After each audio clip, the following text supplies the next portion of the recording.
Hey guys, it's Chloe, and I'm doing my Plyometrics program with the high school girls basketball team. So I'm here in the gym, and I have my plyo box now. It's only a 6-incher, and I might be using a bigger one if I was doing this with the basketball team, but for the sake of the demonstration, we'll do the lower box.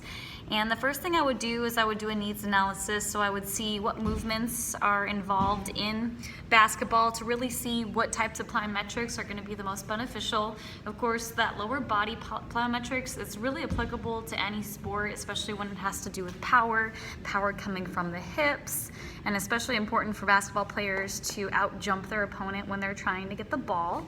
So I would definitely do a mixture of both lower body plyometrics and upper body plyometrics. Of course, I want to also make sure that when I'm doing that workout, that I'm doing the warm-up phase, so I'm raising their heart rate, their circulation. We could do jumping jacks, skipping. Of course, then we're activating those muscles, mobilizing the joints.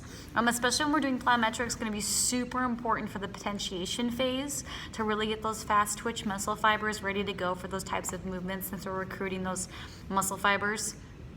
Also really important that they're rested and that they're not super fatigued going into this workout, and that their reps are going to be not as high as 10, maybe more like 6 and lower than that, just to make sure that each rep that they do is thorough and that they have the most power going into it with the stretch shortening cycle, and then also the series elastic component. So of course that amortization phase is going to be super important, that they're not going super slow in the eccentric and then pausing. So having that eccentric phase lead right into the amortization, leading right into the concentric phase, is going to really give the biggest spring to their movement, so they can really maximally get that force production on the concentric there.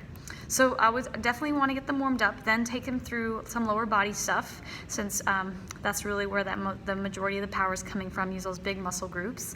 And it's going to be really key to coach them on that proper landing technique, because a lot of injuries happen that way, especially with joint pain. And so what we want to make sure is that if they're doing like a box jump per se, their shoulders are going to be in line with the knees, and their center of gravity is going to be over their base support. So it's going to be super important to avoid that knee valgus, the turning in of the knees there. And definitely do an overhead squat assessment with them to make sure that if you're doing box jumps, they can actually do that, so that you're not furthering a deviation from the movement pattern and just making it worse there. So for my basketball players, I'm going to go into this next so I can do a 2-part video, but that's what I would do to get started.